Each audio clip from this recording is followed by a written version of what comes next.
حضرت ادریس علیہ السلام اللہ تعالیٰ کی تیسرے نبی تھے جو حضرت آدم علیہ السلام اور حضرت شیس علیہ السلام کے بعد نبوت کے جلیل القدر منصب پر فائز ہوئے۔ مورخین کے مطابق آپ علیہ السلام کی ولادت بابل یا مصر کے شہر منفیس یعنی منف میں ہوئی۔ آپ علیہ السلام کا اصل نام اخنوخ تھا، جبکہ قرآن کریم اور احادیث مبارکہ میں آپ علیہ السلام کو ادریس کے نام سے پکارا گیا ہے۔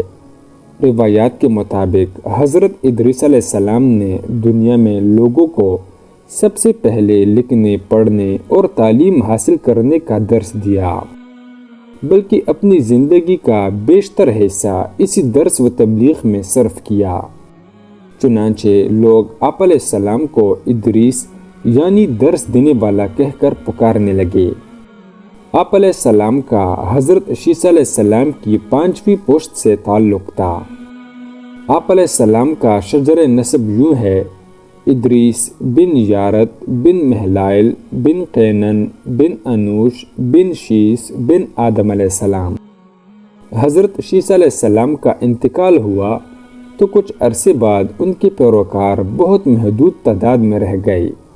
قابیل کی اولاد نے کفر و شرک، بدکاری و بے حیائی کا بازار گرم کر رکھا تھا۔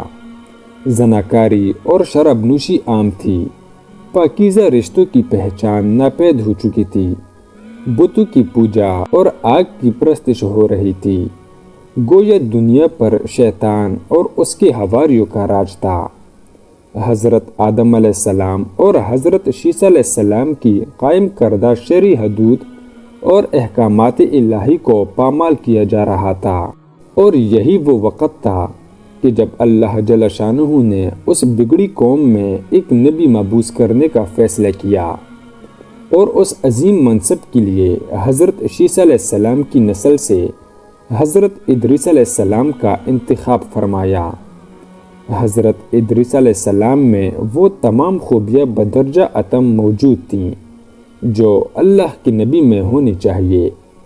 آپ علیہ السلام حضرت آدم علیہ السلام کی دین کی پیروکار، نہایت عبادت گزار، متقی، پرہیزگار اور انتہائی سچے انسان تھے۔ نبوت کے منصب پر فائز ہوتی ہی آپ علیہ السلام نے اپنی قوم کو بھٹکی ہوئی لوگوں میں وعظ و تبلیغ کا کام شروع کر دیا، لیکن راہ ہدایت کا یہ درس اور نیکی کی باتیں ان لوگوں کو بہت ناگوار گزرتیں، چنانچہ وہ آپ علیہ السلام کے دشمن ہو گئے۔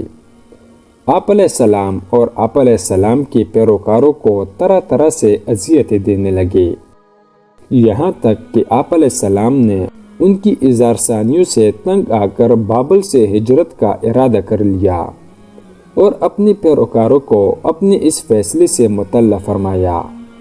چونکہ بابل دریائے فرات اور دریائے دجلہ کے کنارے ایک سرسبز و شاداب علاقہ تھا، لہٰذا لوگوں کے لیے اس علاقے سے ہجرت کرنا خاصا مشکل فیصلہ تھا، اور انہوں نے اس حوالے سے تحفظات کا اظہار بھی کیا۔ لیکن پھر حضرت ادریس علیہ السلام کے سمجھانے پر وہ لوگ آپ علیہ السلام کے ساتھ ہجرت پر تیار ہو گئے۔ حضرت ادریس علیہ السلام اور ان کے پیروکاروں نے بابل سے مصر کا رخ کیا اور دریائے نیل کے کنارے آباد ہو گئے، جو بابل سے بھی زیادہ سرسبز و شاداب علاقہ تھا۔ حضرت ادریس علیہ السلام نے یہاں کے لوگوں میں درس و تبلیغ کے کام کو جاری رکھا۔ آپ علیہ السلام اس وقت لوگوں میں رائج تمام زبانوں سے واقف تھے اور عوام کو انہی کی زبان میں درس دیتے تھے۔ آپ علیہ السلام کا قرآن مجید میں 2 مرتبہ ذکر آیا ہے۔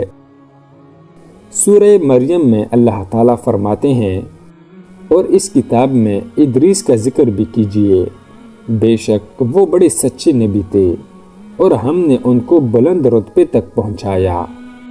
نیز سورہ انبیاء میں اللہ تعالیٰ نے فرمایا، اور اسماعیل اور ادریس اور ذوالکفل کا تذکرہ کیجیے، یہ سب احکام الہی پر ثابت قدم رہنے والے لوگوں میں سے تھے۔ قرآن کریم کی معروف و مستند تفسیر معارف القرآن کے مطابق حضرت ادریس علیہ السلام حضرت نوح علیہ السلام سے 1000 سال پہلے پیدا ہوئے۔ اللہ تعالیٰ نے آپ علیہ السلام کو نبوت کے مرتبے پر سرفراز فرمایا اور آپ پر 30 صحیفے نازل فرمائے۔ حضرت ادریس علیہ السلام وہ پہلے انسان ہیں جنہیں علمی نجوم اور حساب بطور معجزہ عطا کیے گئے۔ نیز سب سے پہلے انہوں نے قلم سے لکھنا اور کپڑا سینا ایجاد کیا۔ ان سے پہلے لوگ عموماً جانوروں کی کھال لباس کے طور پر استعمال کیا کرتے تھے۔ ناپ تول کے طریقے بھی آپ علیہ السلام ہی نے متعارف کروائے اور اسلحہ بھی آپ علیہ السلام کی ایجاد ہے۔ آپ علیہ السلام نے اسلحہ تیار کر کے بنو قبیل سے جہاد کیا۔ علامہ ابن اسحاق کا کہنا ہے کہ دنیا کا سب سے پہلا شخص جس نے قلم سے لکھا حضرت ادریس علیہ السلام ہے۔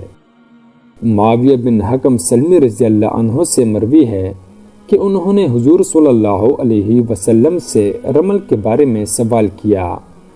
یہ ایک ایسا علم ہے جس میں ریت پر مخصوص لکیریں کھینچ کر کچھ معلوم کیا جاتا ہے، تو رسول اللہ صلی اللہ علیہ وسلم نے فرمایا ایک پیغمبر تھے جنہوں نے یہ لکھا، لہٰذا جس شخص کا خط ان کے موافق ہو جائے تو اچھا ہے۔ علماء تفسیر فرماتے ہیں کہ پہلا شخص جس نے تبلیغ دین کے لیے وعظ و خطاب کا سلسلہ شروع کیا وہ ادریس علیہ السلام تھے۔